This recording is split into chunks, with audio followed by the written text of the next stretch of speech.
the Courbet painting, The Origin of the World, that's just grade A troll type shit. That's amazing. You think so? Dude, you feel like everybody in the room looking at you when you're looking at that painting. It's just so there. There's something about that's this painting that's like 200 years old that it still has that like impact, and it's not crude, but it's explicit. I kind of like that balance of stuff. So I think maybe with my artwork, I want it to be taken seriously, but I also don't want it to be serious.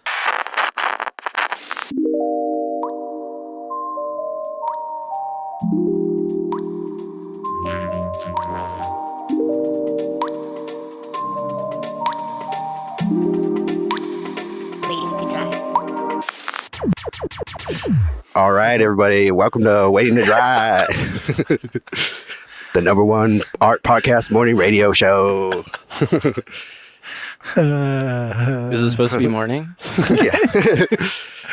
I got this one here, too. My name is the Serge, a.k.a. Sergio Lopez. I'm Josh Lawyer. A.k.a. the lawyer. I don't know. Wait, where's my, the order in the court? Not cool, Sergio. Where's my sound effect? Oh, not cool. How dare. And we got Cody Miles. Hey, what's up, everybody? How you doing? Well, you're screaming fans. I don't know why, but like fake audience applause is like cringy to me. You know, like when you watch sitcoms and they're like, oh yeah, people can't laugh. Yeah. Stop. It's really quick how that change happened. It was like 1999. That was on every TV show. 2000, it's no longer. Yeah. Well, sitcoms just died. Yeah. But I don't know. We're not here. You guys want to talk about Seinfeld? We can talk about Seinfeld. I was told recently that I was an old person because I made a Seinfeld reference. So. Really? Yeah. Well, I work with millennials, youngsters. This show's 20 years old at this point now. What do you mean? Seinfeld. Oh, you said this show. I was like, what are you talking about? Feels like it. Yeah.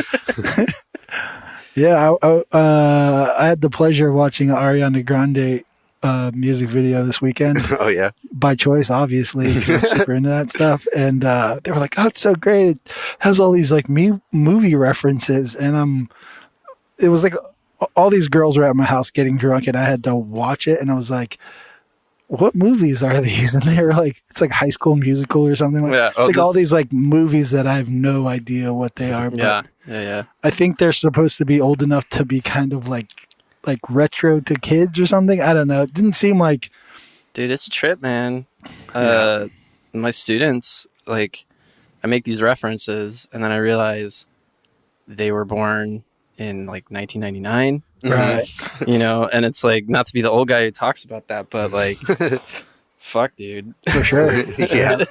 Like I was in my figure drawing class the other day and I realized that I'd been drawing from the figure for as long as my students have been alive, some of them. Damn. And I'm like, oh, I'm not better. Yeah. Exactly. Yeah. Like, ooh. You're like, how'd you do that? That's brutal. I know that I work with a couple of old guys and they always like, they'll find out when I was born and they're like, oh, I went to high school when you were born. And I'm always like, holy shit, you're old. And now it's like getting to the point where it's like, I'm going to be that I went to high school when you were born guy. Oh, yeah. What the fuck? Yeah. Yeah, it's nuts, dude. It happens really quickly, too. Yeah, it's brutal. It's not fair. Or it is. Technically, it's as fair as it gets. Everyone gets old and dies. There's no judgment with time. Not me, dude. Not me, dude. Me and Keanu are. We're gonna be Dracula forever. Keanu. Well, it's good you can bring Keanu back into the mix because of that one movie he did, the action movie. The Matrix? No, Speed? With John the dog. Wick. John Wick. Yeah, that's the one. Speed. Well, thanks for doing the show. Yeah, absolutely. Thanks for driving down, guys. Absolutely. So you're one of the guests we've had on that have been both teacher and artist. And how long have you been teaching for? Well, about not super long, since like 2016. So like 2.5 years, something like that. And I taught for like maybe 6 months or so back in the day at the at Karl Dobsky's atelier. Mm-hmm. Oh, Safe House? Or? Yeah, I taught like a gesture drawing class there, just to kind of my angle on it was like the atelier kind of approach is very, sort of regimented, and the process is very stiff. Mm-hmm. But as it should be, that's how you get those results. But like gesture drawing was something that I feel having at least a little bit of like, getting something down quicker. Mm-hmm. So I did that for like 6 months or so. I think 6 months. I don't know. Whatever. A little while for sure. Was gesture drawing part of the curriculum at all before you did it? Well, basically, I mean, the way that I don't know if you'd call it a curriculum at the atelier. I mean, there's basically, and this was a long time ago at this point. It's like 10 years ago now, but hang on. You can do that into the camera. Or the camera, the mic. Well, so no, basically the way that the atelier worked out is that we would do, you'd start off with cast drawing, and then we'd do like long pose figure stuff in the afternoon. Mm-hmm. And there wasn't really any sort of gesture worked into that. If there was any sort of gesture, it would be like when you're trying to figure out what the pose is going to be. Right. So, and the way it worked is that Carl was basically like, everything was on his shoulders. And so I was like, hey man, to kind of give back, I was like, I can come in one of these afternoons and sort of lead the figure thing, so you can go do your stuff. So that's cool. Yeah, it was fun. When everything was on his shoulders, did he end up like in result getting really buff shoulders, or what was the side effect of that? Carl is a very strong man. I'm not sure if the people listening are familiar with Karl Dobsky, but he's a force to be reckoned with. Oh, okay. He's a human force. That's awesome. How do you enjoy teaching in general? I love teaching. Mm-hmm. I found that it's something that helps me, and it like kind of helps me sort of solidify what I already know. Right. And I also learn from the process of it. But then also like, I don't know, there's something about like, for me, I was very influenced by teachers I had. Mm-hmm. So to be able to kind of be part of that and be a little piece of somebody's like art sort of journey or whatever, right. It's really cool. Yeah. Ultimately, I'm not sure if sort of, I think maybe going private eventually would be better for me, but like private teaching. Mm-hmm. Oh, yeah, I'm not. I'm not a rule kind of guy, I see what you mean. And there's under the blanket of a academy or something like that. Yeah, it's. I mean, not to say that the academy hasn't, like, it's actually been a really cool place to work, but at the same time, it's like, I'm not really steering the ship as much as I could be. You know? They kind of have expectations of what they want. And, for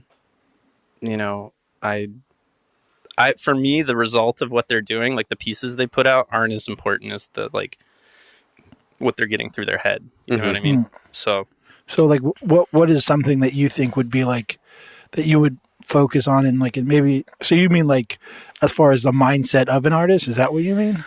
Well, I mean, I'm still hoping to work at the academy when in the future, so I'm not gonna dog on it. But I think there's this sort of unrealistic expectation for people to come in at the beginning of art school and then have like things that are super rendered or seem to be better there, you know? Sure. And it's kind of like, there's sort of this attitude of like, if it looks like a photograph, it's good.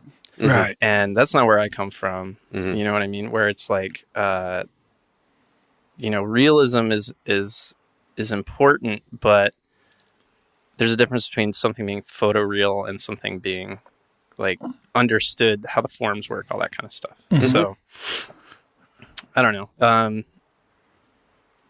Yeah, it's just kind of like, I feel like I'm sort of carrying somebody else's idea of how it should go. Right. And for me, I'd rather just do it like, you know. Yeah, that makes sense. You know, for sure.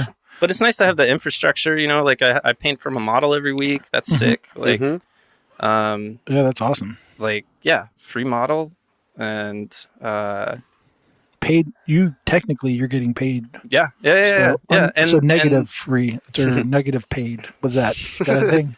Yeah. And negative, you know, to be fair, the Academy, like they're pretty fair as far as that stuff goes. So for sure. You know, all those kids are paying me. Yeah. Their parents are.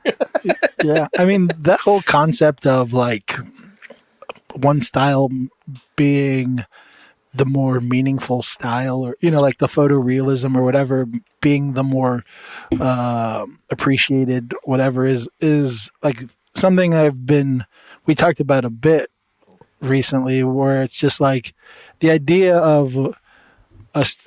Like for me recently, I've been thinking of style being more of like a tool in your toolbox. So like if you can learn to paint like a photo, that's great. It just ends up being like instead of like making the style the shining star, I think it's to me it seems like a cooler idea to have it as like I can use that if I need it. Yeah, if it accomplishes, I can utilize that. Right. And so, I mean, I think there's something that's like. The ability to draw from life and the ability to draw from a photo are very different, I feel. So I try, like my angle, at least with students, is to try to pretend that the photo is like somebody there and approach it the same way you would from life. But, you know, a few people understand that, but I think it's a little hard to wrap your head around when you're a student. Yeah, I think like that. But I realized my wife, she's also a painter, and she never thinks that way. And I'm like, you know how like the eye, like her eye, you have to like remember that it does this. And she's like, I can't think like that. And like, you have to start thinking like that. Or else you're like there's parts in pictures that you didn't capture well enough. Yeah. It's a real epidemic, I feel, like with a lot of people that are sort of starting out. And I don't know if it's like a generational thing or if it's what it is, but like, you know, they see a YouTube video where Morgan Freeman's face is painted on an iPad. Right. Yeah. And it gets like 500 million views or whatever. Right. And that's not impressive. Right. But to a lot of people, they think it is. And so that's what, like, I see it a lot with young people. They don't have like a personal opinion about art. They just like, they're like, oh, I just like it. And I like to draw. And so they make these things that look like the reference, and that's it, you know? Yeah, I think, you know, even when you're coming up or like becoming an artist, you probably think that would be cool at some point, and then you realize it's like the whole idea that like a camera took that job, you know, like it does it better than people. Well, and I mean, a camera works like a camera works, you know what I mean? Where it's like it doesn't make sort of editorial decisions on what to push forward, what to pull back, or things like that. So it's like, I mean, it can do it to, like, for instance, like if you want to have someone's eye wander to something, in a painting, I can decide in that moment to adjust something in this specific area to pull your eye to this area, where a camera, you have pretty much one focus. Yeah, well, and I mean, photography is like, I really like photography as well, and I think that you can achieve that sort of thing too. But it's like, it's just a different animal. You know what I mean? Like composition works the same either way, but when you're drawing and painting, it's kind of, you know, you have like sort of the ultimate control of where you're pushing things. Yeah, for sure. I got you.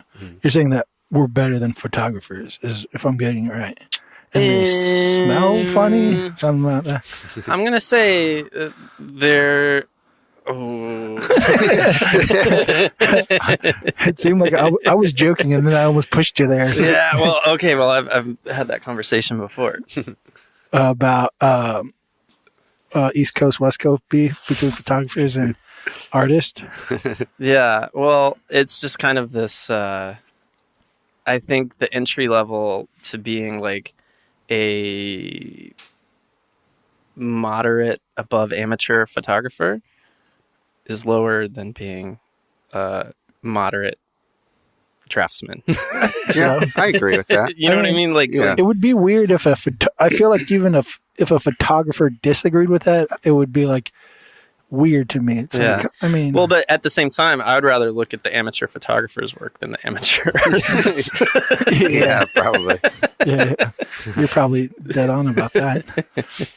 Here's a interesting thing, because there, like how we're talking about photographers, we've had this conversation before about people whose art is digital work, and for you have like a big body of work that seems to be digital, and big body of work that isn't.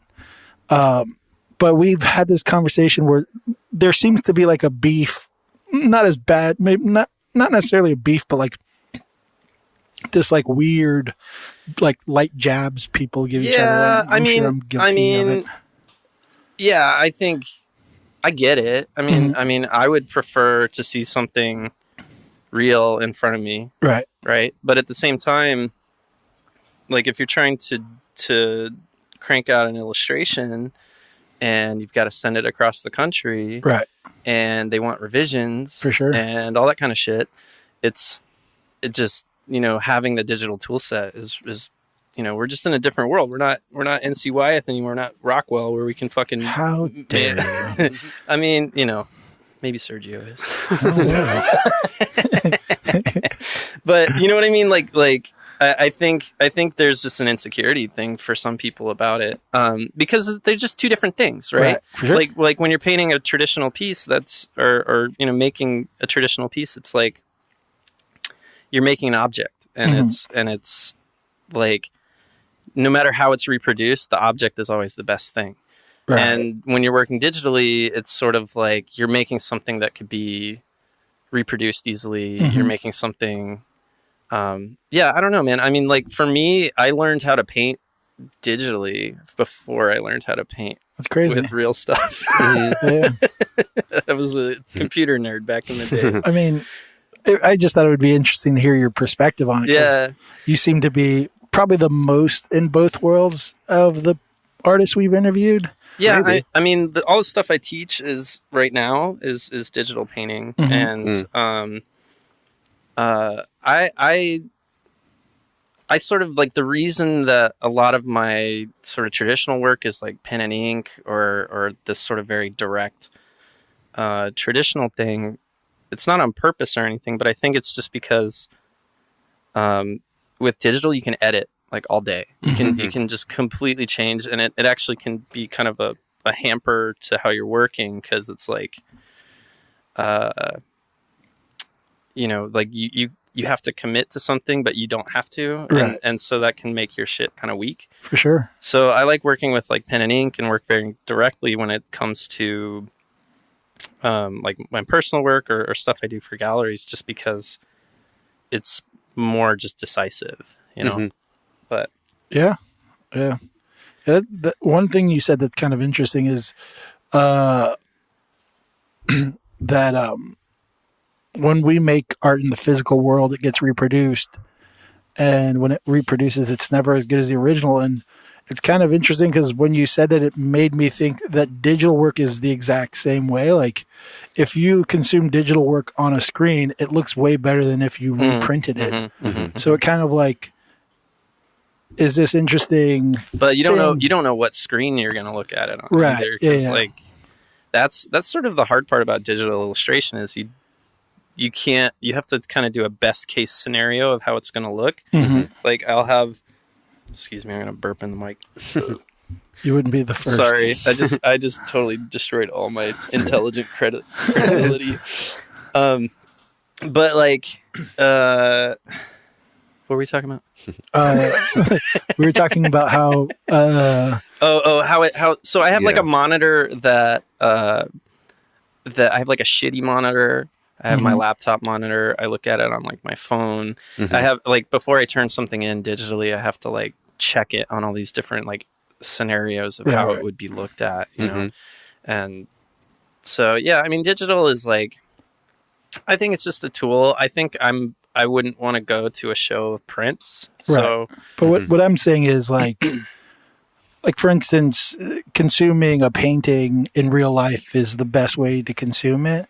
So it's interesting to think of like digital, where it's best consumed is on a screen, and like it goes back to like this idea that, for instance, like a painting in a coffee shop compared to in a high-end gallery, it could be the same exact painting. Context. Yeah, context. Yeah. So it's valued more in that gallery. And if you hung up a bunch of screens with the best version of this digital art, it still lacks value for some reason. And I wonder if like the screen is like that coffee shop, you know, it's like the... I think it's just more that like, you know, people like to collect things and people like to be like, this is where this one thing exists kind of. And I mean, even if, you know, it's a little different now because they're like, I guess the print market is more of a thing than it used to be. Like, but like I see digital as sort of, it's more of like a commercial tool, right? And then like traditional is, you know, that's the bread and butter. That's the real stuff. For sure. Yeah, I can agree with that.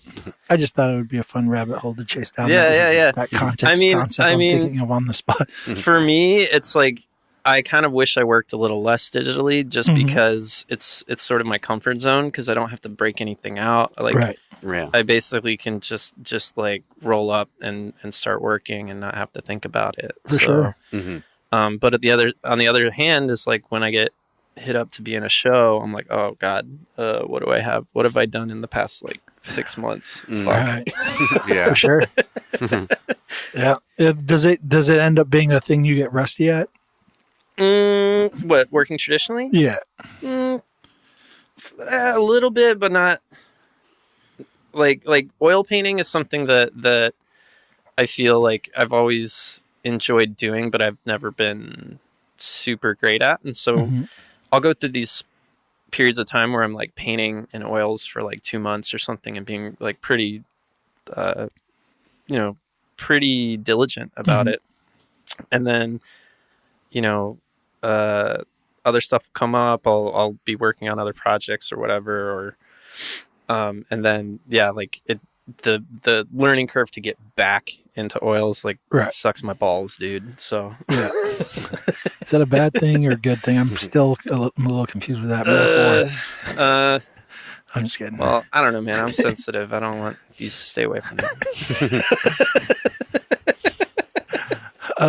But yeah, I get that. I mean, I'll take like 2 weeks off and then getting back into oil painting, I'm like just a tad bit rusty, and I'm like, I gotta just little things. I think oil painting is like, it's kind of like cooking where there's like a process to it. And like, if you're really good at cooking, like, you know, sort of like where to put things so that they don't get in front of each other. And like, you know, you kind of wash your dishes as you go, like all that kind of shit. And so when you're not doing it for a while, it's just like, you become like that like klutz with like paint on their face and all that kind of shit. Yeah. You burn the bacon. Yeah. Yeah. Yeah, for sure. That makes senes. That's cool. Digital is a microwave, you know? Yeah, exactly. It's not as good, but gets the job done. Yeah. Right. Yeah.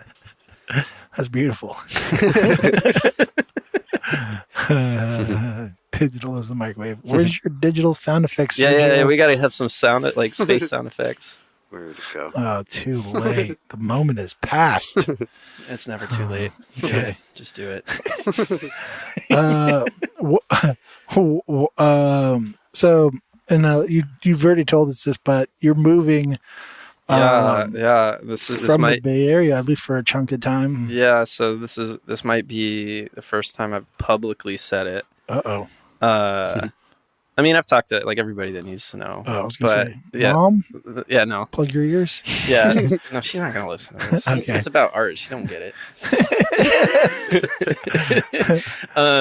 But yeah, so I have an opportunity to go to Tokyo for a couple of years. That's so awesome. I'm fucking doing it. It's maybe not the wisest decision, but I think ultimately Sounds like the wisest decision. yeah, I mean, I'll figure it out. Yeah. I'm doing my Japanese studies. For sure. I mean, what's a better move than living in another country for a couple of years? Yeah, and I mean, it's one of those things where it's like I have, in the Bay Area, it can be really an up and down sort of stability kind of thing, right? Like For sure. It's really hard to be stable here, and I finally kind of got there. I see. And now I'm like, ooh, I should fuck my life up. Yeah. I should change it up. But for me, honestly, it's like, I want to use the time to kind of, like I have some ideas for some projects I could do, and I'm trying to figure out like ways that I can sort of take my teaching experience and my freelance experience and kind of combine them. It's kind of a big thing. Like a lot of people are doing like online classes, all that kind of stuff. Like I was reading somebody posted on Facebook where it's like the game art industry, which is a lot of like the commercial work I do. They're like, the game art industry is like 70% people teaching from their house and 30% people like working in a studio. Wow. Oh yeah. Damn. I mean, that's exaggerated, but it's just 70, like 30. I mean, there's just so many more venues for you to like make a tutorial for yourself or yourself and then put it up on like Gumroad or something like that and have like passive income. So I want to use the time that I'm out there to sort of put myself in a position where I got to figure it out, Yeah. Yeah, that sounds awesome. And plus, yeah, it's good. I'm just going to come back like a couple extra LBs, dude. The food is so good there. For sure. Yeah. To eat all the sushis, all the ramens. Dude, it's so good. Yeah. I talked about it with Sergio a little bit on the ride here, but I've been like, in my head about like the idea of success as defined by artist. And, like one of the big, like determining factors as far as for me is like almost like the idea of having no regrets. I mean, that might sound cliche as hell, but like, Oh yeah. to just define that. I mean, for me, Less it's regrets. Yeah. Yeah. I mean, I have a even few. for me, it's like it's like the whole, like if you die, next week or whatever, Oh shit. Franklin's here. yeah, I don't know where we left off exactly. Yeah. I was in the middle of maybe going on a rant, but I think we'll just. Well, you were saying like, don't live with regret. Yeah. And that's a big reason why I'm doing it. Yeah. You know what I mean? The reason I'm moving is because when in my life will I get for sure this situation again? Yeah. And it's one of those things too where like stability is the like weird thing that will hold you back. Dude, like totally. Comfort, but it's also the thing it seems like you have to fight against to end up having these moments of no regret is like it seems like as the older I get, the more comfort is in like it's like fighting with for me it's like I have a full-time job but that I don't like, and it's like trying to figure out how to maneuver so I can I made the best I feel like I made the best, like maybe not the best artwork but the best strides in my artwork whenever I was in a situation like that though, where it's like it's like, man, I fucking hate what I do all Yeah. day, but now I can It's get like that away from fire that. under your ass. Yeah, and it's weird because when I'm like, one thing that's happened with teaching has made me like a little bit more complacent. Where I'm like, oh, I did my drawing and painting for the day, Right. you know, and it's like, well, yeah, but Yeah. I know for me, right now, my small goal is like, oh, it'd be nice to have a part-time job that I fucking hate rather than a full-time job that I fucking hate. yeah, and like, but yeah, when I would have, because I've worked a lot of different kinds of jobs, art and non-art related, but like for me, that's when it becomes an escape. That's when my art becomes something that I really like have to do. Like For sure. Like when the rest of my life is like difficult, that's the part that I'm really motivated to make work and things like that. And right now, it's like with teaching, it's kind of exhausting, you know, like, and I've been, you know, doing little contract gigs and things like that while I'm doing it. So it's like, I feel like, I don't know, past 6 months or a year or so, like my personal work hasn't been as where it should be, just because I've been sort of in a comfortable like setup where usually when my life's a little in turmoil, I make more work. Right. So I don't know. Yeah, that makes total sense. I feel like that I'm a drama queen. for sure. Like if I have a shitty day at work, I'm like gonna go in my studio and put in some hours and just try to vent through or it's not even venting as much as meditation or some kind of thing like that, you know? Like, I don't know. Yeah, well, I mean, it's like, I don't know. It's like decompression, I think. And but the thing that sucks about painting and drawing is that you get that decompression feeling, and then it's like the painting's not working out or whatever, and then it's like fucking 10 times worse. See, I Like, just not make calmed sure down I just make sure my paintings always work. That's the trick. Yeah. You're just like, oh, this painting's always going great. I've never had a bad painting ever. I don't think. No, that's Wink, wink. it's a good. Yeah, I learned that lesson, dude. I used to do caricatures back in art school. Like that was my summer of my actually during school too. I did that full time, and I've told actually a couple of my students, like if you have the opportunity to do something like that, like the type of art you're making isn't necessarily like what you aspire to, but there's something about being like, fuck it, this looks great, you know, Right. and because you have to act like that because people are waiting around to get their caricatures done. And even if you fucked up really bad with the drawing, you just have to like own it and just be like, yeah, this is like the best thing today, you know, Right. like whatever. And That's good advice. dude, it taught me a lot about just like, I don't want to say fake it till you make it, but just like your inner critic is, you just got to shut that fucker up. You know what I mean? Like For sure. sometimes, like for personal work, that's different. For stuff you're not trying to sell or stuff that you're trying to like expand your abilities, that's not the right approach. But if you're trying to sell somebody something, and I think that's how I started working in games, honestly, is I just acted like I knew. And yeah, so I don't know. That's a good thing. Yeah, for sure. Yeah, I mean, even like the better you get at art, I don't know. Some phrase I just recently heard about how someone might have said it on the podcast about how like 90% of like talented people or like fuck, I don't know. I butchered the quote, but it has to do with 90% of hairy people. that like people that are really talented usually will see people that are way less talented than them get the jobs or the opportunity that they want, and it's literally just based off of the really talented people not taking their shots or Yeah, well, and if you expect people to come to you, it does happen, but it's, you know, you're not, I don't know, you're not Michael Jordan. Like, like, I'm sure Michael Jordan had to put himself out there too. for sure. You know He had what I to mean? try out for a basketball team. He had to grow that little Hitler stash. God, You seen that? Yeah, of course. Even he couldn't pull it off. Dude, he's just rolling around Still in took a Hanes. shot at it. I know. Yeah. That's See, not- yeah, maybe he's not afraid to take that shot. Well, we all know Michael Jordan's definitely not afraid to take the shot. Yeah. But yeah.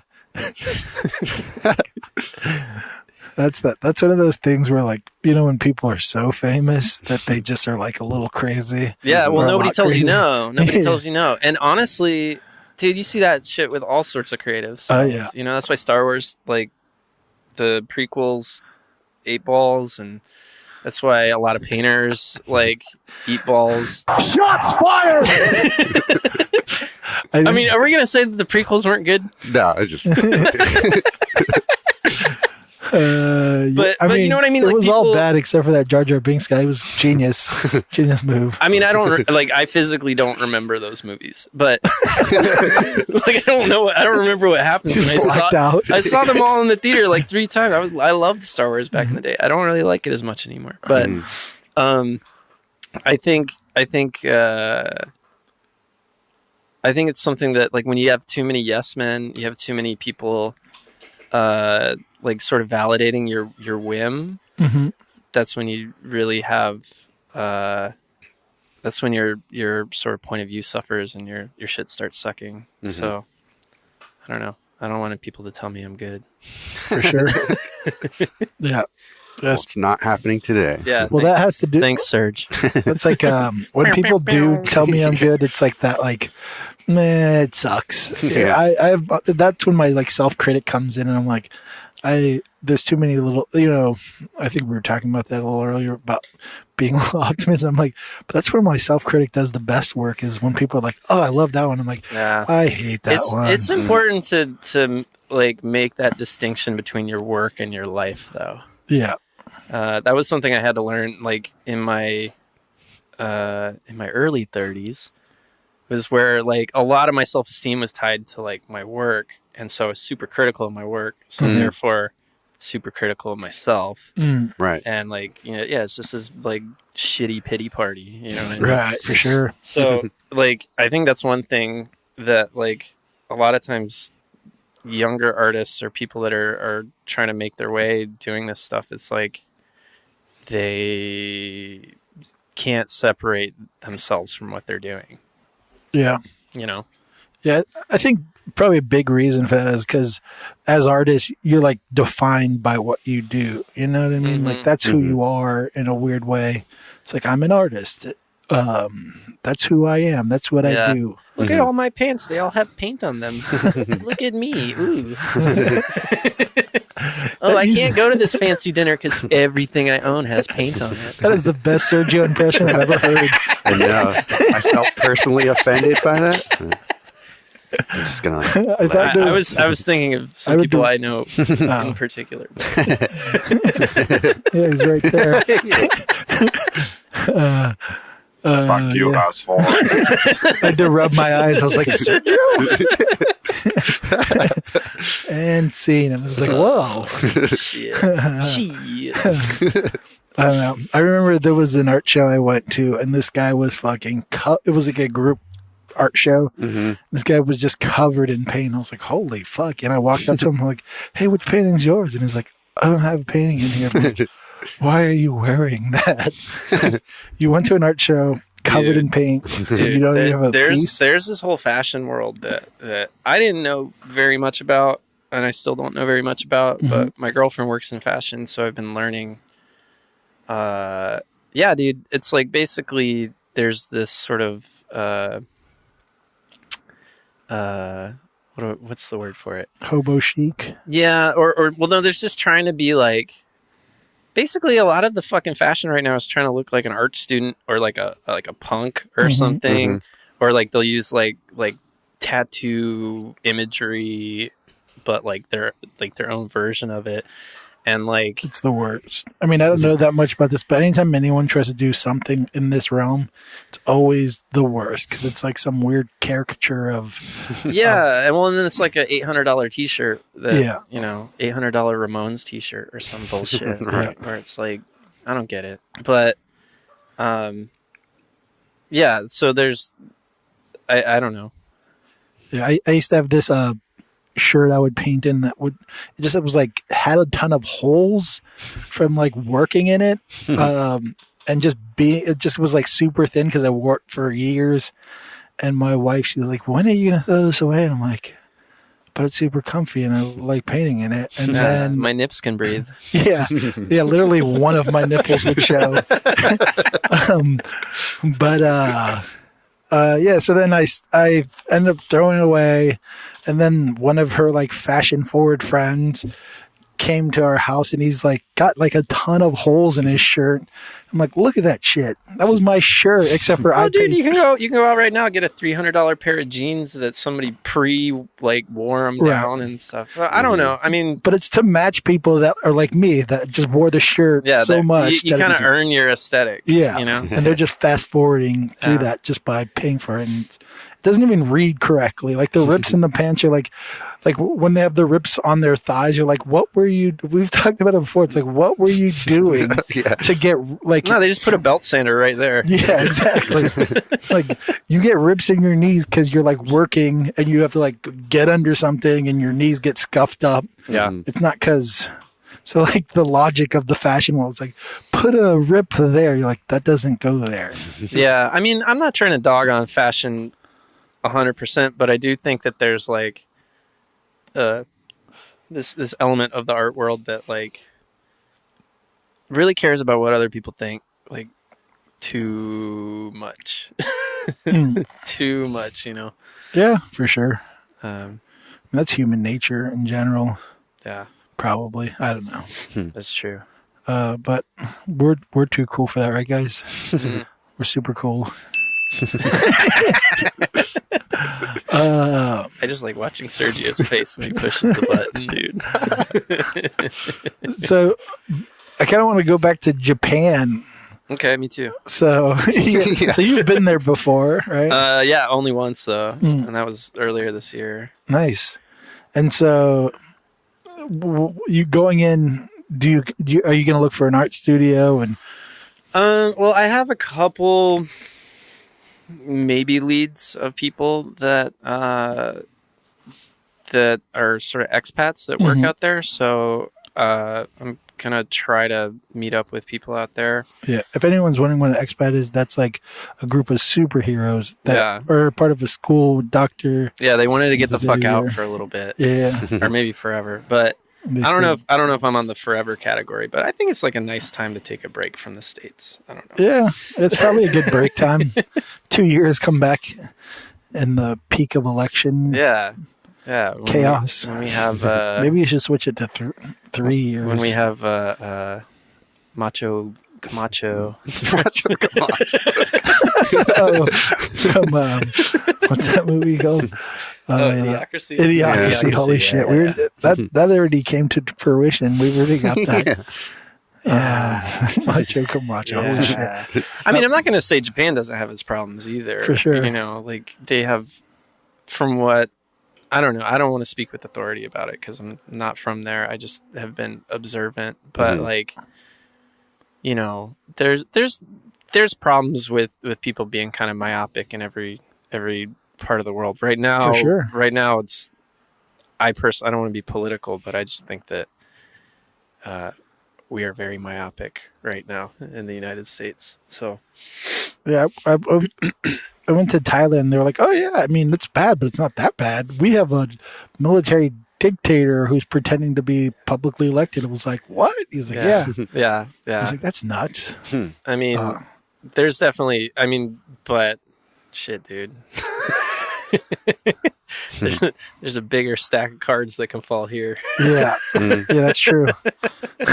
We got a lot more toys. Well made point. But yeah, I don't know. We hate going political. Yeah. Sorry. But anyway, but if we're talking about Japan, like another part of my reasoning is just I'm exhausted with a lot of the things that are going on right now. Sort of outrage culture, sort of having emotion trump reason. Right. Right. These polarizing sides that you Yeah. have to be associated to. Yeah, dude. Like, I don't know. I'm very aware of it because I'm in like a classroom too, where Oh, okay. like when I have students, like I don't.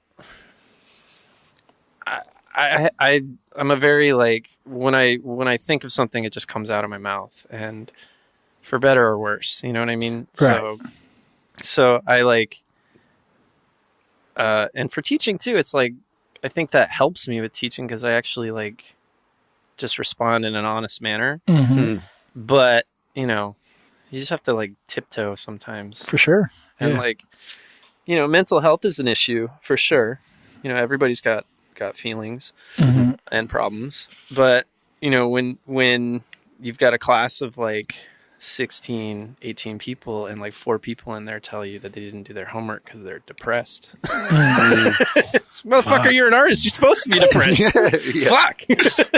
Exactly. So I don't know. I mean, I just kind of want to take a break Yeah. from American culture Yeah. and just like go. Yeah. It's been exhausting Yeah. in a weird mental way. Yeah. I want to go somewhere where people stare at me. So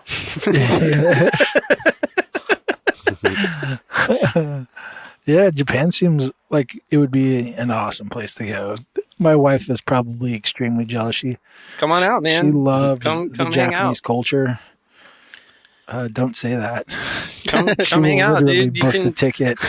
You can, if you fly out from LA, you can get a ticket for like $600-700. Yeah. It's way cheaper than from SFO. But, Oh, really? SFO is like $1,400. Huh. I've been looking. Nice. So you catch $100 flight to LA or something like that? Yeah. Damn. Well, that's a good thing. God, I've been trying to push away Japan for a little bit just because I heard it's hard to travel in. Like I heard that it's a trickier country to get around in because it's so like cultural and so not like tourist. I mean, I guess depending on Driven? where you're trying to go, dude, it's like, I mean, Tokyo is like hella tourist. Oh, really? Oh. Yeah, and like I mean, they have, you know, highways and a lot of people drive, but it's also like a train, like train culture. So, I mean, yeah, you might not be able to read everything, but Right. at the same time, Or anything. if you no, there's like English everywhere. Oh, really? Is that right? Yeah. There's like English on almost every sign, Oh. like especially at the train station. It's just You're gonna kind of make my like, wife. Because we were supposed to go next year. come out, But dude. I'm going to have to tell. Come eat some soba, dude. Let's go. I want to. She literally teaches herself. Like the other day, she was watching a Japanese vlog. I'm like, what are you doing? Dude. She's just like- Is she on Terrace House? Does she know about Terrace House? I don't know. Okay, you got to tell your wife about Terrace House. What's That's that? actually how I'm like trying to be immersed in Japanese language. It's basically like the Japanese version of the real world. Okay. Okay. But it's like the drama is very low. They're like super sweet people almost the whole time. But like for me, it's like, yeah, I'm trying to, because I've been studying Japanese since January, basically since me and my girlfriend decided to move out there. Well, she took a job out there, so that's like spoiler alert. I'm not self-starting myself to go to Japan. Like Right. I've got kind of a cushy setup out there. Mm-hmm. But so yeah, I've been like doing like apps and all that kind of stuff to try to learn. But Terrace House has been super helpful because it's like how normal people talk. It's not like textbook style. Yeah. And yeah, they're talking about dumb shit, so you can follow along really easily. Nice. What's big drama on the show? Like, Oh, dude, there was a guy who's like a hairdresser, and he got like some Wagyu beef as like a gift from a client, and then his girlfriend and the housemates like cooked it all while he was gone, and so he laid in bed and cried for like 2 days. It's the best, dude. It's amazing. I thought he was gonna get angry and like yell at people. It's like he just cried. Yeah, I know. He's That's hilarious. I mean, he raised his voice like Choto, a little bit, a little bit. I don't know why that makes me so happy. Just imagining a guy crying about Wagyu beef for a couple days. Yeah, is hilarious. Yeah, Nikujiken, the meat incident.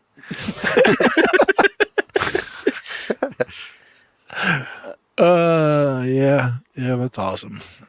God. But yeah, man, I mean, like for me, I have some goals, some art goals out there. Like I don't know if I want to say it publicly, but I kind of want to put together like a little book. Mm-hmm. It seems like kind of that's what a lot of Westerners do when they or travelers do, is they make like a sketch book that they publish of stuff. But for me, the one thing I'm trying to avoid about moving out there is like just staying in my apartment and hiding. So I want to kind of facilitate that by doing like plein air and doing sketchbook stuff. And do you know a lot of other artists out there? Nope. Not yet. Not yet. No, not yet. Yeah, exactly. Do they have a decent art scene out there? I don't know. Honestly, seems like they would, right? Well, I don't know. Well, so there's definitely people that like there's the Terada Katsuyas of the world, sure. And those are obviously people. There's this one artist called Rockin' Jelly Bean that I really like. It's like lowbrow, like almost looks like hot rod kind of posters. Okay. And so, but there's that, but then excuse me. When I was in Tokyo last time, I'm drinking beer. I'm burping in the mic. I'm sorry. Whoever has to use this microphone next, you'll smell me. We'll just cover it up.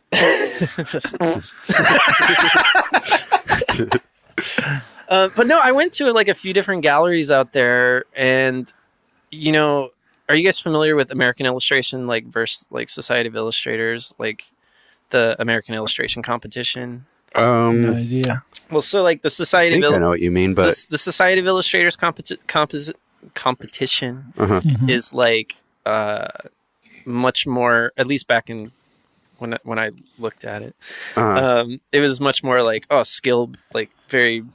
The draftsmanship was a big thing, and then the American and I'm gonna piss people off by saying this. Like, there's gonna be some Illustrator people that are gonna be upset. Come at us, bro. But hey, cry about it.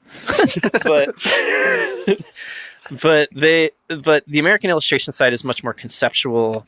It's much more like opposite hand crayon drawing kind of shit.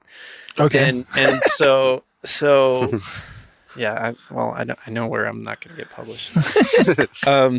But opposite hand crayon drawing shit. That should be your opinion, man. That should be their like their like Instagram profile thing. Their bio, yeah. Opposite hand crayon shit. Art therapy illustration. But so in Japan, the galleries I saw were much more like it was like if it was sort of illustrative, it was very simplified. It was very like I don't want to say rudimentary, but it was like they're trying not to make it look like informed. They're trying to make it look like sort of folksy. Okay. And yeah, it was either that or like very sort of contemporary abstract stuff. There's that one artist I know of in Japan, like Fukuyuida or whatever. Oh, I know who you're talking about. Yeah, it's like my wife's favorite artist. Oh, yeah? No big surprise. She's in. I'll holler when I'm out there, dude. I'm She's trying amazing. to meet people. Yeah. She's super. She's got like almost like Audrey Kawasaki kind of style. But yeah, my wife's like infatuated with her Instagram because her husband's like a high-end chef. Uh-huh. So she's always like eating dinner and they're like these like beautiful, dude. Like that's the other thing, man. Like Japan is such a food culture. It's like if you watch TV out there, it's like fuck, dude. They just all they care about is food. Like that's awesome. Literally every show is like they zoom in on these like food porn shots. Yeah. Is that where that mukbang thing came from? Is that from Japan? Have you heard of that? Where people literally on YouTube, they have like 4 million views. Oh, I think that's more of a Korean thing. Oh, is it? Okay. Yeah, I think that's more Korea than just than eating. Japan. Yeah. So weird. Yeah. I mean, yeah. I mean, I get That's it. how you get your dollar. I mean, it's harder to like have skills. So Yeah, for sure. like, who knew you could put good eater on your resume? The goodest. Gosh. And then it's like the next line is like, not the bestest speller. Yeah. Not the betterest. That's better. Not All the better, work in not the progress. smartest. Yeah, that's awesome. Man, I'm jealous, but at the same time, I mean, there's the other part of me that's like, I feel like I moved around a lot as a kid. Like I was in a military family, so I moved every basically 3 years. huh? And so San Francisco is the longest I've ever lived anywhere. How long have you been here? This is my 13th year. Nice. Like Halloween was my 13th anniversary. Mm-hmm. So, there's part of me that's like a little freaking out just because like So you're letting go of low income housing, then probably, aren't? Not that low. I've had to move around a bit here. Oh. I kind of have a homie hookup situation at my place. My friend bought a house, and I'm living in I'm renting a floor basically. Right. But I mean, she's got a kid, and they're gonna move out when the kid's like 4 or 5. I'm guessing because I don't want to put her through public school here. So it's like, I mean, I kind of saw the writing on the wall where it's just like, I mean, I could figure it out and make it work here at the same time, but like, I don't know, just want to get out For sure. Yeah. Do you think you'll find yourself back in? I mean, that's the idea. Mm-hmm. Yeah, my girlfriend is she's Japanese, but she was like exchange student here in high school, and then went to college at SF State. Oh shit, City College. I don't know. Just pick one and stick to it. Sorry, Naomi. But basically, like, yeah, both of us consider this kind of like our home, So For sure. So the idea is that we'll be back. It's like a 2-year contract for her, and depending on what happens with me with work, yeah. I mean, I'm rolling out there without a visa, so I got to figure that out. I got to find a way to get a visa. I might teach English for like, who knows? Yeah. Just to get that visa, Right. Yeah. I don't know if I could even do that. If I went to another country, I'd be like, I barely know English. Dude, I teach art, and I'm just like, I barely know art. Yeah. Good point. Touche. At some point, that's the fake it till you make it kind of thing. That's that 90% of talented people don't have the opportunity because they're not taking it. I mean, yeah, I don't know. Part of me is like I made a deal with myself a long time ago that like the only work I'm going to do is like creative. Right. Like in some capacity. And, there's been a couple times where, circumstances have forced me not to. Mm-hmm. But so out there, I'm trying to find some kind of art job, Nice. I don't know if I want to work at a game company out there because they'll work you to the bone, dude. It's crazy. Yeah. And I don't understand what they're saying. So crying for sure. Terrified. I think they're one of the countries that work more hours, right, than us.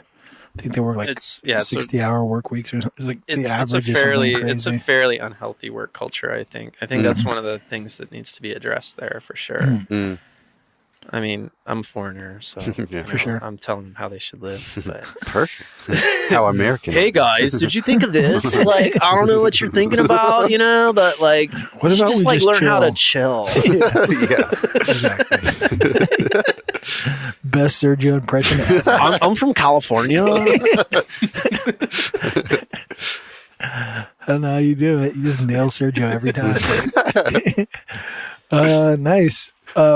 When it comes to your artwork, it seems like you just go wherever mentally you want. I don't know. Like, I always wonder that.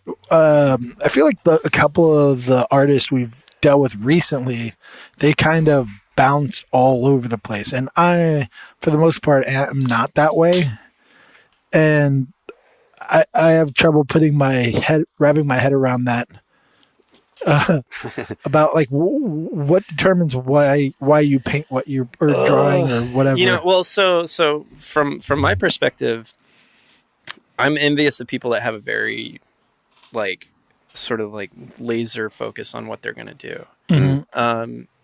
I think I don't know if it's how my brain is structured. I'm like I have very ADD tendencies.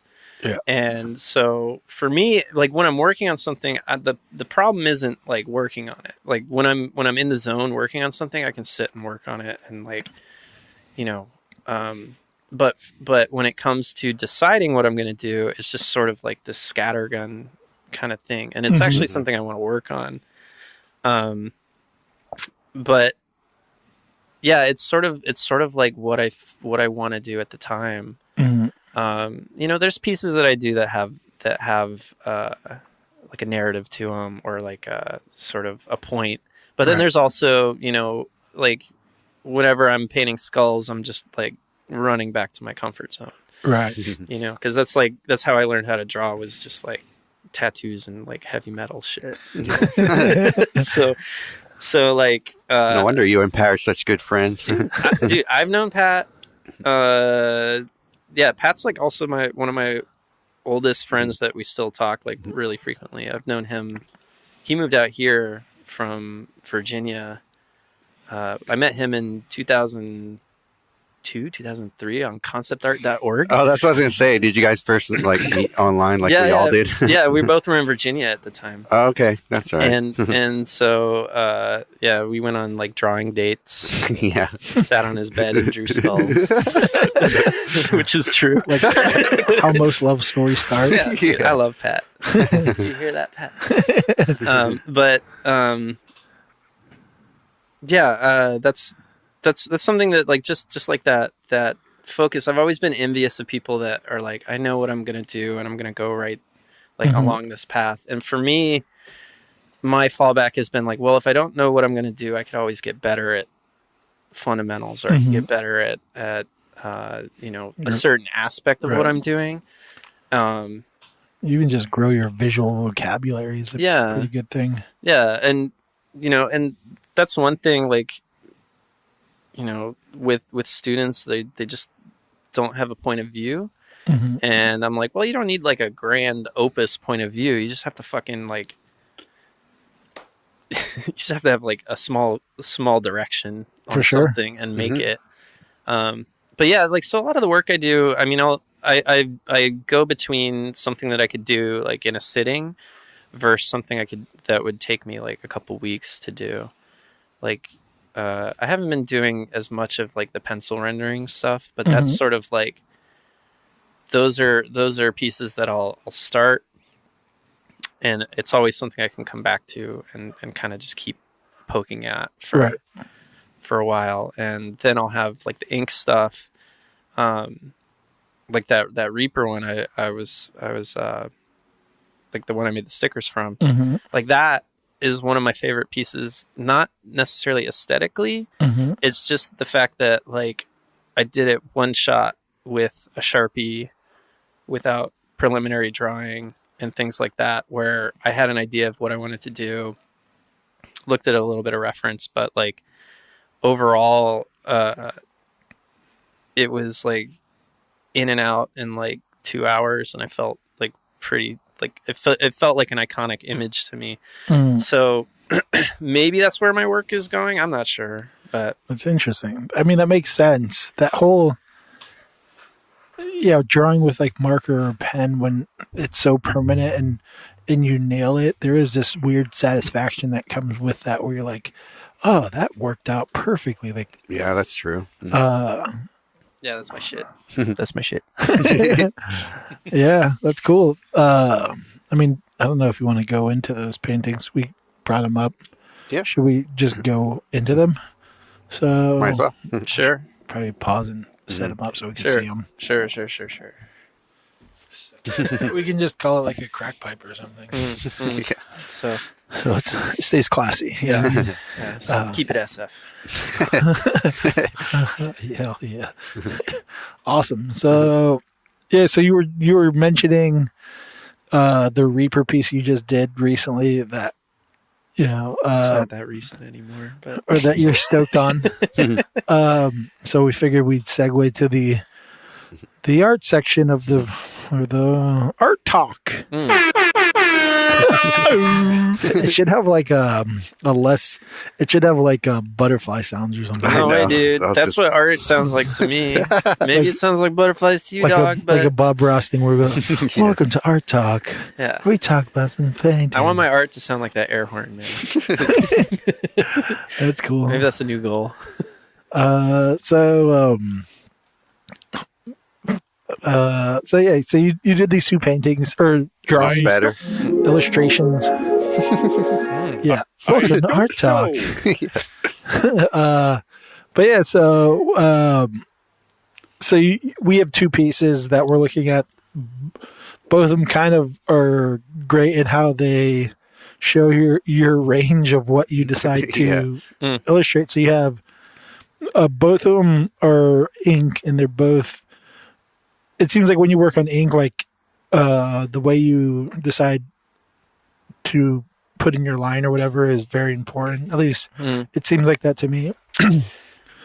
You seem like you like to play around with like different, well, you know. Yeah, versions. mark making is important. I think. Well, so yeah, the top one is a still life. It's called Toilet Flowers. Yeah, that's cool. Because it's It's in a mason jar. Well, it's from the bathroom over here. Okay. Somebody put flowers up, and then they never took them down, that's so they all hilarious. died. Yeah. And I just thought there was something really kind of nice about that, because you know I like dead things. So it's weird. I don't like dead things in real life. I just like drawing them. Right. I'm not, you know. Pat's the weird one. I'm not that weird. I don't have a bunch of taxidermy. Does he have a bunch of taxidermy? Oh yeah, ask Sergio. He had his pheasant. Oh yeah. He Pheasant returned for like 5 years and his fox for like 3 years before that. Even I knew that. Yeah. Well, even Franklin gave me shit about it. The first thing Franklin ever said to me, he's like, Pat wants his pheasant back.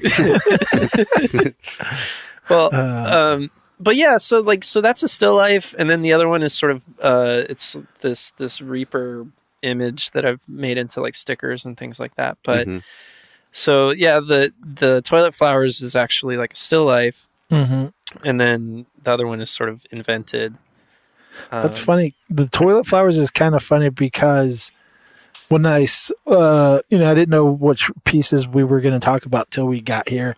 But I thought, right when I saw it, I was like, oh, that's interesting that, like, he has the flowers in a mason jar. Like, it almost made me think that it's kind of like you, in a weird way, I don't know, not like making a joke in a weird way, which I don't know if that's on purpose because of the mason jar, but it's kind of funny to be like, and it's called Toilet Flowers. It's like, oh, that's hilarious. Yeah, I mean, like, I kind of roll through life like a lot of shit's a joke, or not to like say like not to minimize things, but more like I don't think I like shit that's funny. You know what I mean? Yeah. Like I like, but that at the same time, like I don't know. I'm very serious about making things like of a certain for sure like standard, but at the same time, I like to take the piss out of stuff too. So. Yeah, I think you can have both. You know, they're not like opposing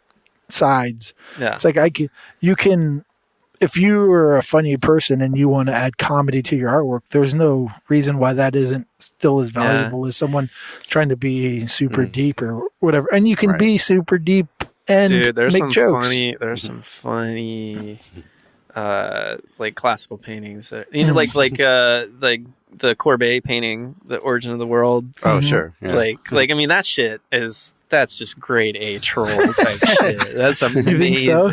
Dude. For some reason, I think that's like one of those things where they were like, "This is terrifying," but now it's like when you watch like '80s movies. It's still pretty hardcore. You seen that painting in person? Yeah. Oh man. Oh no. In person? No, I haven't seen it. I forget what museum. I think it's in Paris or something. But or maybe is it Paris or New York? But either way, you feel like everybody in the room looking at you when you're looking at that painting. It's just so there.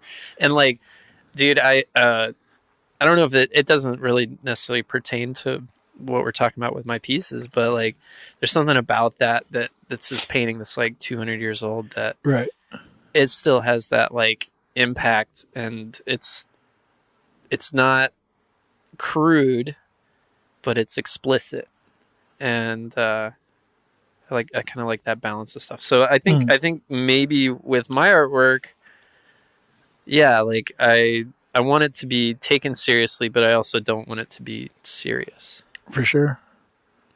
Yeah, I think that's I get what you're saying. Yeah. You know? Yeah. I mean, that for me, that's like part of being mentally okay. Like as an artist, I mean, there's moments where I will dive deep into meaning, but then there's other time where it's like, well, that was just fun, or this is funny to me right now, but I don't know. There's something I can't stand sometimes when listening to an artist talk and they are just all the way deep about everything. And you're like, fuck, did that really mean that? Or did you make that up? Or yeah, and I think there's value to like things just being as they are. You know what I mean? Where it's like everybody's got to have like it has substance if it's like this deep thought, and it's like, well, maybe something is valid just for existing. Mm-hmm. You know what I mean? And and most deep thoughts aren't either that deep or like not that great of a... my favorite kind of stuff is something that provokes sort of that shit was something that provokes Sergio. I thought that was a turkey dying or something. Holy fuck. Shit.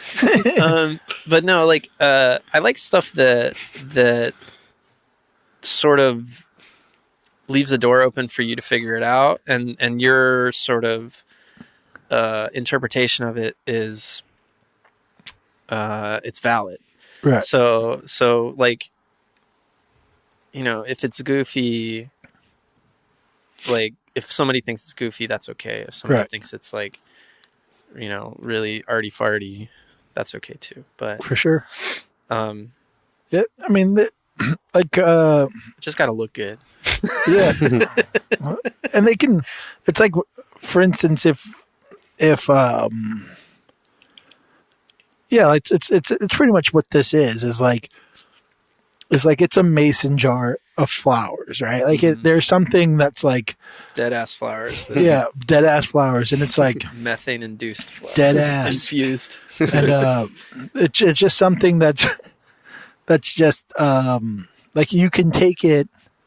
Yeah, you can take it and say like, oh, it's funny because he used the mason jar. We're like, if you think of like traditional still lifes, they have some fancy ass vase that they put it in or whatever. And then, but then say for instance, like, I mean, even the story behind it is kind of funny because it's like toilet flowers. But like, let's say like, it's like a eau de toilette.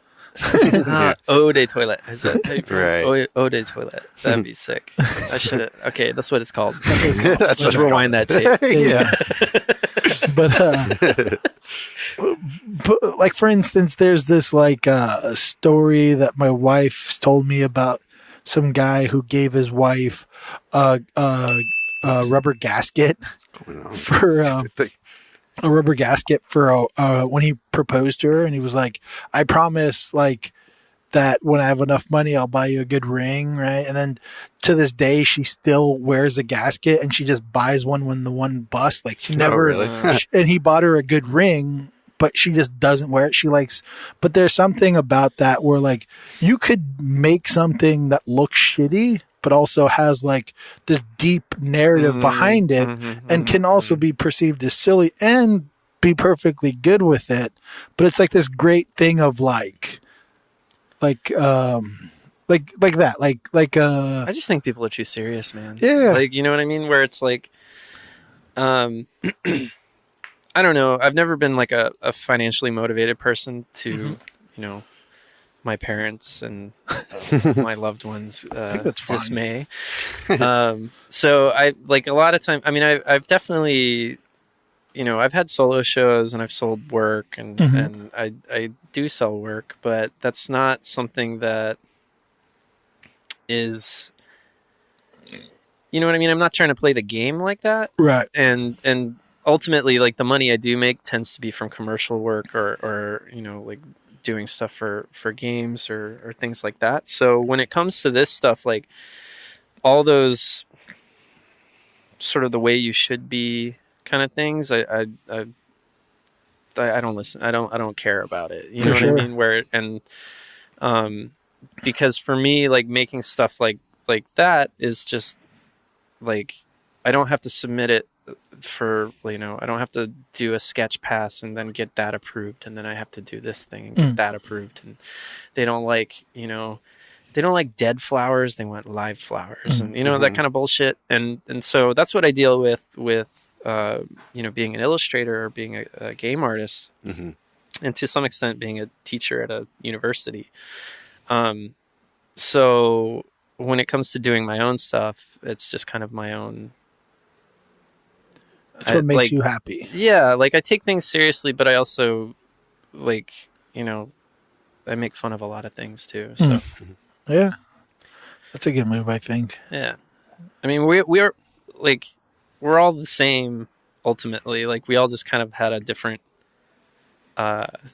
sort of starting point in our lives. Like, some people have rich parents, some people don't.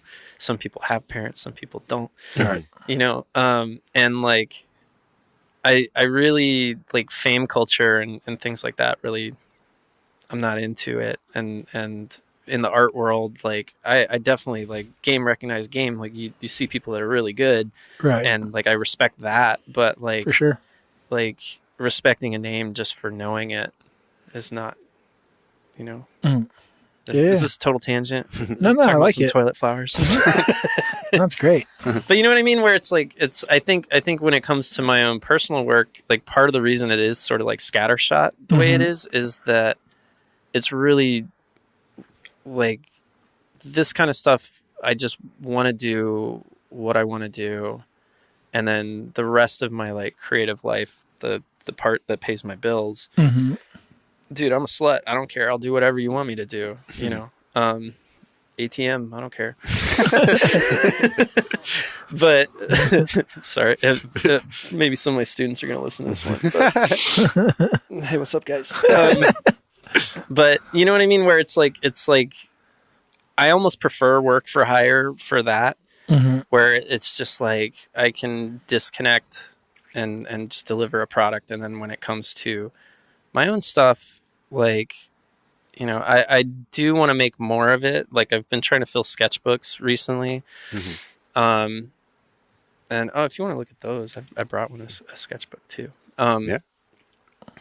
Maybe in a little bit, but yeah, like, when it comes to my own work, I just do what I feel like doing. And I kind of wish I had a little bit more discipline with that. Like, I gave you guys those stickers and those patches. Like, I really enjoy making merchandise and stuff. I got t-shirts in the back too, but like, I don't jump in the way that somebody like Dennis, like Bags would do, where it's like, and Pat also, like, they're very sort of commerce minded when it comes to that. And for me, it's kind of like, oh, this is fun. I want stickers. And I've definitely sold some and things like that, but like, setting up a web store, like, going out and hustling and going to these kind of things, it's just like, well, I make enough with my other stuff where this is just fun, Right. But ultimately, it would be good to put a little bit in that savings if I could be better about these merch kind of angle type things, or, For sure. or just whatever aspect of it is. But yeah, so for me, like, I just want to do whatever I want to do. And I honestly don't know what that'll be most of the time until I sit down and, like, I just take photos of stuff all the time too. Like, just like on your phone, or whatever? On my phone. Yeah. And like if I'm like, okay, it's time to, I want to make something, I'll like go through Like, oh, like, a lot of the stuff from my sketchbook right now is stuff from my trip to Japan before, where it's like, oh, I was taking these pictures like with in mind that I could probably use it for some kind of sketch or something like that. For sure. But yeah, I feel like I just rambled the fuck out of you. as far as like taking photos, this might not even be like, I mean, this has nothing to do with what we're talking about, but I've been trying to like, like for me, like if I see someone in like a posture that I really like, and I just want to like capture that moment, I've been having this like weird thing where it's like I feel like a perv or something. Oh yeah, yeah. Right. Like I'm trying to take a sneaky picture of someone, and I'm like, I wonder if there's some secret to like how people do this. I don't know if you guys have any tips on that. Well, with people, I don't know. Like, I might be more of. I mean, I don't know. I do some like street photography too. That like. I wonder if you look more legit if you have a real camera while you're doing it. Yeah, well, I mean, so like I tell my students to like draw on the bus or draw in Starbucks or whatever, and it's like when you get caught, when somebody looks up and sees you, like the worst thing to do is to like look away and start like just hide what you're doing. The best thing to do is to like look right past their ear and just keep drawing. Yeah. and just fuck them, intimidate them. Like people are scared of conflict. So yeah. That's a good move. And with street photography, like I have a DSLR that I take out occasionally, and I'm planning on doing more of it when I move. When I first moved to San Francisco, and when I got that camera a few years ago, I was out like all the time taking photos. And with that, it's just, it's like how you just act like it's not a big deal, like fuck them. Because like you're not taking a picture of them like bent over, maybe, but you know what I mean? Hold that pose, man. You know what I mean? But, there is something about Japan. All the phones, the shutter sound can't be muted. Wow. Oh, right. Yeah. So what if you put your phone on silent? Like, no, it's legally, because there's so many people that like upskirt photo type shit. Oh, really? That the shutter sound can't be turned up. But I got an American phone, so I can upskirt all you want. Yeah, it gets plenty of records. I just led myself there. I don't give a fuck what your panties look like, girls. It don't matter. I'm not interested. That was bad. Or dudes. Sorry. I don't care what's up there either, man. Fuck. I've been drawing naked people for so long that have it's you guys seen the not a thing. The Sacha Baron Cohen show he did? Oh yeah, the something about America, like We Are America or something like that.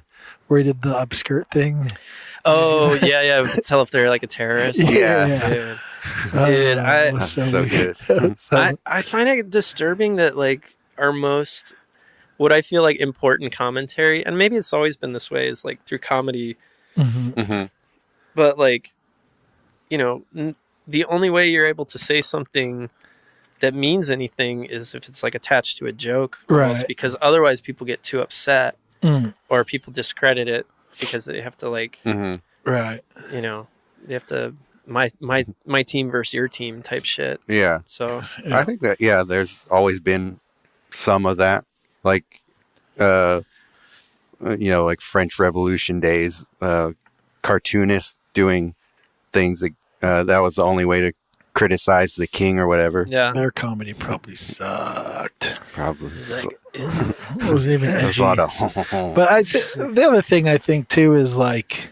Yeah, like comedy as a delivery, a form of delivering a message is just a good version. Speaking truth to power, I feel. Yeah. And I think also like comedians in general are super perceptive of like their surroundings because they're always trying to make fun of something. Yeah. So they end up just being super perceptive and understanding how to make a joke and a poignant message is like, Yeah.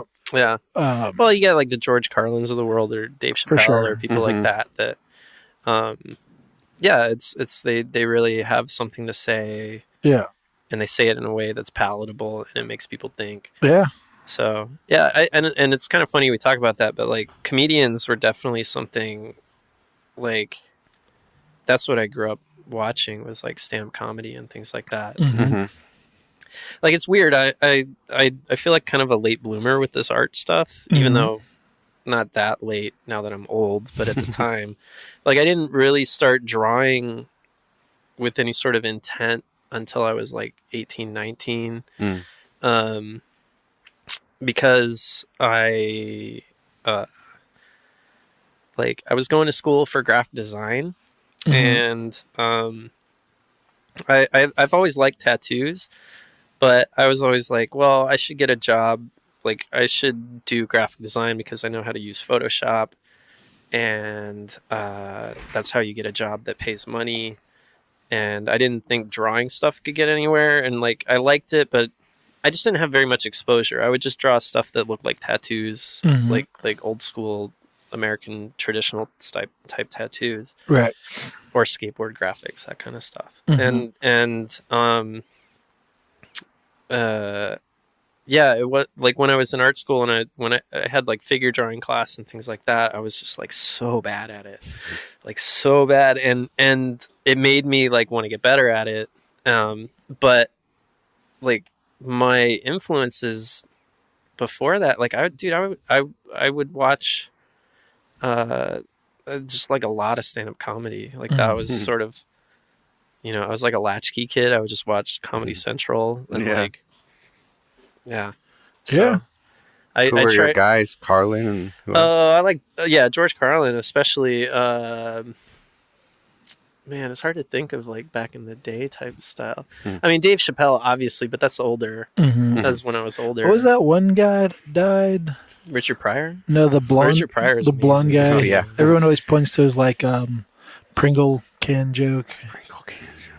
I don't know. A lot of people copy us. I was like, Pringles, like they were trying to be a tennis ball company. Like Mitch Hedberg? Mitch Hedberg. Yeah. Mitch Hedberg was amazing too. Yeah, it seems like a good before Chappelle, like kind of like that era. Yeah. Stephen Wright before him did the same sort of stuff. Yeah.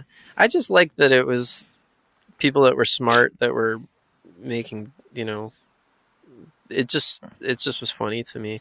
And so like as I've gotten older and, it's not like I'm saying I was going to be a stand-up comedian or anything like that, but that wasn't like a life goal. It was just like what I liked. And then I liked skateboarding and tattoos when I got, middle school, high school or whatever. But like, I feel like taking the piss out of something is very important. And, for sure. And I feel like in the art world, there's a way to do it and not be annoying. There's a way to do it and be like have something to say. Shout out to Carl Dobsky. He's doing like the most take the piss out of like everything academic paintings right now. I don't know if you guys are familiar. Yeah. But he was, and so part of like, he was a huge influence on me, and a big reason why I'm teaching is because he was the first teacher that I had that was sort of irreverent, but he was like very serious about what he was doing. But like, we would. You're in a bunch of his paintings. Yeah. A lot of his students were. Yeah. Well, I guess he doesn't. I guess more friends now because the student thing was a long time ago. But, right. But yeah, like having him as sort of a mentor did a lot for me. Where I realized like you can be serious about something, but you can also not be at the same time. So for sure. Yeah, with my personal work, that's where I feel like I want to lean towards. It's like maybe not doing what Carl's doing, where it's like these really biting social commentary on these paintings that are fucking amazing, but more like just like, not like letting a little bit of like the funny side of life in. For sure. Toilet flowers. Yeah, dark, like shitty humor. Yeah. I'm still like 12. You know what I mean? Poop humor. Hey, we are too. Yeah. I don't know how many of my paintings I've done in my life that have fart clouds in them, but it's a good amount. But yeah, I mean, I don't know. Yeah, the like taking shit too serious is definitely like a huge, I think, problem with the art world in general. Yeah. Mm-hmm. Well, It's like relax. I mean, it's great. I feel like people are talented people. Everyone's trying to say something, but like this idea that like your painting is going to somehow change the world is fucking ridiculous. yeah. It really is. And I mean, I think like there's some contemporary realists that I'm not gonna say by name, but like there's some people that take them, they act like their shit don't stink, and meanwhile it's like, dude, I know you got these props from Home Depot, and like, and I know you eat a lot of broccoli and hard boiled. Yeah, eggs. you got Your some shit- of that cabbage up in your life. Yeah, your shirt for sure stinks. But yeah, where it's just like, for me, a lot of my friends are artists, and I don't think it's necessarily because we do the same thing. I don't think it's necessarily because we even care about the same thing. It's that our personality types like match up, where we're just real people, and like, we're always striving to do better, but at the same time, yeah, we don't suck our own dicks. That's maybe flexibility. Maybe Pat does. He's doing that yoga.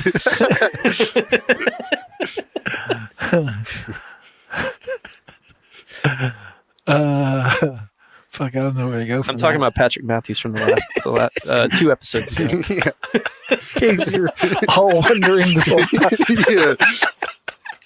Lovely guy. Hella flexible. God, I had a direction I was trying to go, but I'm totally fucking lost. Damn. What were we talking about? Art. Not taking art too seriously. Yeah. Fuck, I don't remember. Contemporary artists going to Home Depot. Yeah. I'm sure somebody can piece that one together. I don't even know who you're talking about. Yeah, I don't know. I'm not even sure exactly what you're referring to. Well, there's a specific painting I'm thinking of. It's like really beautifully done. But she's like basically wearing like insulation where it's supposed to look like it's supposed to add to it. Okay. Okay. And if you think I'm talking about you, I'm not talking about you. Whoever thinks I'm talking about you. Sergio. Not Sergio. But like, I don't know. But there's like this pretense, and I've met this person, and the way that they act about their artwork is like, all right, yeah, king shit. Like, I don't. Like, it's great. It's great that you can that your work is really beautiful, and that Right. But at the same time, you're acting like the hottest shit ever, and meanwhile, this chick is wearing like duct tape, and you're trying to pass it off as something else, and like you can't. This is too specific. This is too specific. I mean, yeah, I don't even know if this person listens or their friends listen. Okay. It's just about Pat. Yeah, It's this just is all about Pat. Yeah, and Nate Van Dyke. What a fucking What a guy. pretentious guy.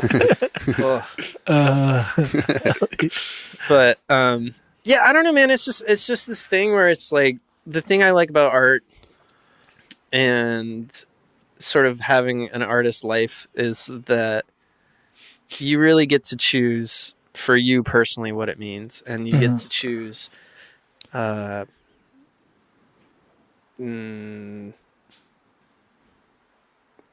kind of like, yeah, what's important, and yeah, hopefully the money will follow on my side, but like, I'm getting tired of drawing mobile game stuff, but Yeah. Sounds like everyone in that industry is. Yeah, dude. I mean, yeah, it's nobody.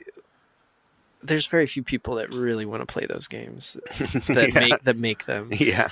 And if they do, there's something wrong with them.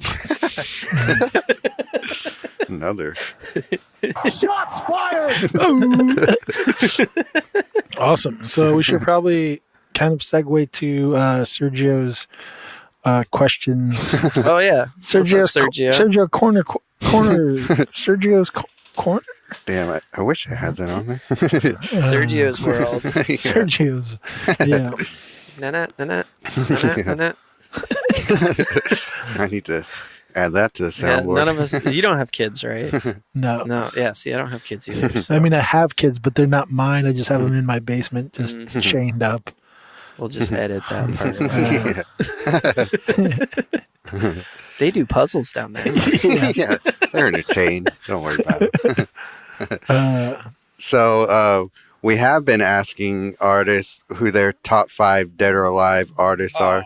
God. And now we just do top 5 alive artists because we don't want everybody to answer Sergeant every time. Yeah. Well, I don't know if I would say. I mean, Sergeant's amazing. Mm-hmm. Yeah, I'd say like Reppin, Okay. Luca. Speaking my language. Yeah, but I mean, if we're not talking dead people, if we're talking alive So people, he's like, no, go on. yeah. I'll answer the way you want me to. Yeah. But no, fuck, that's hard. Yeah, that's why. So Kind of. So when I do this, it's like, and it's weird too, because I've been very fortunate where a lot of my friends that I'm close to are also like, I respect them a lot for what they do. For sure. You know what I mean? So like my friend Coro, Coro, He's amazing. Yeah. yeah, Coro, super Sean amazing. Barber, they're two like close friends of mine. Mm-hmm. But at the same time, like I have to like balance, you know, just like breathing their farts because they're so good at what they do, dude. Right. Like they're so good at what they do. Yeah, like Coro is making like he went from painting like sort of what he expected people to want him to paint, where it was like crackheads and things like that, and now he's doing like sort of pastoral, like his around his house type paintings they're just incredible. And if you and I used to intern and I still work, I do work occasionally with Massive Black, but like like if you see what he does on a production side, like where the stuff that people don't see, it's like equally as good. And it's like so he's been a huge influence on my life. So shout out to Coro. Shout out to Sean Barber, who his work ethic is unmatched. Like that guy's working all the time. And yeah, very positive, like big brother figure in my life. I gotta say Patrick Matthews. I love him. It was at 3. I'm just going to talk about people I like, people I know. Nate Van Dyke. Of course, yeah. But somebody else that, like, if we're talking about, like, people I like that I don't know, I really like that dude, Benjamin Bjorklund. Oh, yeah. I love his work. Like, yeah. his stuff really is cool. Like, he makes mundane things seem really, like, important. For sure. Yeah. Like, that's a good way of putting No, it. it's all I get. and yeah, just the way he paints is like it's either watercolor or I mean, dude, there's so many good people now, and I don't know if there's like more good people now or if it's just that we're all like sharing stuff on Instagram or online. Well, we talk about that sometimes where I think because you can see everybody's work now, everybody's having to step their game up. So it might just be that maybe there's not more good people now, but there will be probably in the future just because of how things are going. You see it with other stuff too, like skateboarding is so different than when I used to skate when I was younger. Is that right? Like people are so good now because they can see, like it wasn't until I was older and like burned a VHS or not burned, I guess set up the 2 VCRs and like recorded like the Toy Machine video, Welcome to Hell. That was like my first skate video, and like I treasured that thing. But now like kids can see, like they can see all this stuff. They can see like, oh, there's like how you do this trick or whatever. Same thing with painting. I'm like it's very parallel where it's like yeah, a lot of my students, I teach like a lot of digital classes, and they've been painting digitally since they were like 14 or something like that. And they've been, I didn't even know what that stuff looked like until I was in college. And like that website we mentioned earlier, Concept Art, which rest in peace, don't go there anymore. But Concept Art was like before that was the reason I was like, oh, you can do this. Like, you can actually make this stuff like on the computer, and you can, Right. you know, you can make a living off of this. And yeah, so I don't know, like, there's so many good people on that Instagram. There is. Okay, what do we get? 1, 2, 3. Do we get 4? Oh, fuck, what? Where is he? Is he Argentinian? Who, Nicholas Uribe? Yeah. Is he Argentinian? I believe so. Yeah. Well, either way, like, I've loved that guy's work like for a really long time. Yeah. He's good. Because he has like a representational like sensibility. Was he on conceptart.org for a little bit? I feel like that's maybe where I first saw his work. I feel like somebody like posted Oh. like what artists do you like Okay. or something. I'm not sure. Mm. But yeah, I mean, I just think the way that like there's distortion in the way he draws, but it's sort of natural, and it's like There's a purpose to it. yeah, and it doesn't look like a caricature, and it doesn't Right. look like a photo either. So Yeah. yeah, there's just a lot of people. If you look at my if you just look at who I follow on Instagram, you'll see who I like. Yeah. Contemporary. There you go. I mean, Alex Kanevsky, like I love that For guy. sure. Oh, Kim Kogan. Oh, yeah. He's another one of my homies that happens to be just fucking incredible too. Right. It's funny, like we hardly talk about art. Oh, you and him. Yeah, it's just all farts. Yeah. I get it. Farts and beer. And then our last question is, what would you do with David Cho money with your art if you had Ooh. $200 million? Well, damn. I'd probably do what David Cho's doing. Yeah. I mean, he just seems to be like doing whatever he wants to do at any given moment. Yeah, exactly. I think for me, it would probably be, I don't know, live on like something like Catalina Island or something, like something that's close to where people are, but it's still Right. like off on its own thing. Yeah, exactly. And then yeah, like I'd have like a place, and it sounds like David Cho, but like I used to do graffiti, so like I would have a place where I could do like big spray paint kind of things, because that's just not part of my life anymore. And yeah, I would have like one of the things that like an old girlfriend of mine laughed at me for saying, but like I was like, I just want to have enough money to have a house where I have a room where there's nothing in it. Like, and I can justify it. You know what I mean? Where it's like, that's my room to go chill. Like maybe there's one place to sit. All right. And yeah. like, It's like the comfiest couch ever. yeah, and you just like, that's where you go to like think about things. And like, that's the one part of like, What color are the walls in that room? ooh, I don't know. Maybe they'd be like the egg crate, like the foam insulation. So it like muffles the Soundproof? sound too. Okay. Like just go crazy in this room for the next 3 hours. I don't know. That's awesome. Yeah. That's interesting. I would buy all my friends' houses. Maybe not the best house, but Yeah. you got a house. It's in your name. Maybe not in the Bay Area. Yeah. Well, if that's the case, I keep my name on it. You can stay there. Yeah, exactly. Yeah. Yeah. Just buy an apartment complex. Yeah. But You you get, guys like- all have an apartment. Yeah. You get like 3 houses in the Bay Area. I know. Yeah, it's brutal. I know. Right? David Chomley would be in 3 houses. Awesome. Yeah. I think we're pretty close to wrapping it up. We stole your studio mate's Yeah. What's up? studio. You guys should check out Franklin Lay on Yeah. Instagram too. He's a good guy. So He's letting us use his space.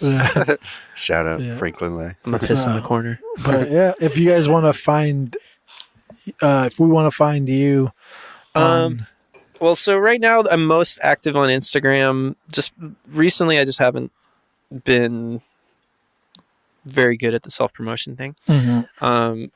I will have a new website up before the end of the year. So codymiles.com, that'll be up. But until then, you can just check me out on Instagram, and I'll put a link up there when I update my website. Nice. I'm having trouble trying to figure out what to put on there because my shit's so varied. Mhm. Like what angle I want Mm, people to approach when they see my website. So Mm. I'll figure it out though. for sure. Yeah, it makes sense. If you guys want my cell phone number, what's up, podcast land? Want to call me? You can text me. I'll talk about stuff. Hell yeah. Well, that's cool. And yeah, I mean, have fun in Japan. Yeah, dude, come out. God, You too, Sergio. All right. Come fucking hang. if my For wife sure. listens to this, we're definitely going to Japan Get next some year. udon. I'm almost. What is she guaranteed. like? What is she like? Food wise? Yeah. She's not the biggest udon. Udon is a bigger noodle, right? Mm-hmm. I mean, we're. I like it, but I'm a bigger ramen fan. I like ramen, and I mean, I feel like if anything, I'm a bigger Japanese. She just likes the culture. She likes like cute looking shit. You know what I mean? Like they seem to do it the cutest.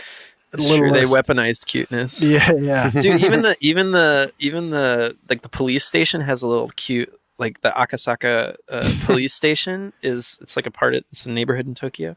They have a like a little bunny that's like the police mascot, and it's like on the front of the police station. It's like, so if you're going to jail, you got this like cartoon bunny that's like on your way in. So Anyway, that's what I'm talking about. Like my wife, she does this like like lose your breath where she go like Yeah. she does that for everything, and especially if it's cute. And Japan, she would just probably die from that. Lack of oxygen. Just yeah, but yeah, I don't know. hypoxia. Yeah. I'm like the opposite person. I'm like, what? And then I'm like, oh, okay. Yeah, well, I thought I was too cool, but I'm hella kawaii now, dude. It's not even. I'm not even against it. It's against her reaction. If that makes any sense. Like if she's like, oh my God, I'm like, oh, what happened? She's like, that cute thing right there. I'm like, yeah. I thought you were hurt. Yeah. But whatever. I don't know. But yeah, good luck in Japan. Yeah. And to those that don't know, I'm moving to Japan. Yeah. And yeah, thank you for doing this. We have to do our little A little spiel. yeah about You got to talk about MeUndies. yeah. We're avoiding that, but we'll see what we can, how long we can hold out. It's, postoffice.com. Yeah. But yeah, we just want people to rate and review. That's all we want. We're doing like a painting giveaway or drawing or something. I think I figured out mine. We'll post it pretty soon, and then Sergio's going to do one as well. So if you rate and review, you join the pool of people. I don't know how many people we have that have rated and reviewed, but it's not the biggest pool, so you can Rate and review on iTunes. on iTunes. Yeah, on iTunes. Good point. Yeah. Yeah. Don't do it on like Podbean or some bullshit like that. So sorry, Android listeners. I don't know if they even have an option that. Not really. They have Google. There's a Google thing, but I don't know. But yeah, We're only going to look at iTunes. yeah, we're horrible people. But yeah, do that and let us know, because you have to make up a name. Either write your Instagram name or handle or your actual name or something, or let us know what your name you made up was, and we'll put you on the list. Then at the end of December, we'll pull some names and send some paintings to 2 people. But yeah, thank you for doing this. Oh, thanks for coming down, guys. Thanks for the beer. Yeah. Oh, yeah. Yeah, I had to be a good host, so gotcha. But yeah, this has been waiting. Takake wants to sponsor us. What did you just call that? That was a bit Freudian. Takaka? I don't know what I said. What did I say? Takate is what I meant to say. Hey, man, you got I'll them, have to you got go. them tech hates. Man. Yeah, for a Mexican man, Sergio. Yeah, That is very rude. You're too NorCal, man. You gotta get back to your roots. Can we hear one last Sergio impression? So, like, I'm drinking this Takake. Sure, I'm just like gonna like paint some plein air, bro. Nailed it. Holy shit. That's awesome. This has been Waiting Dry. If you're still listening, fuck off. Lowering the surge out. Air horn, air horn.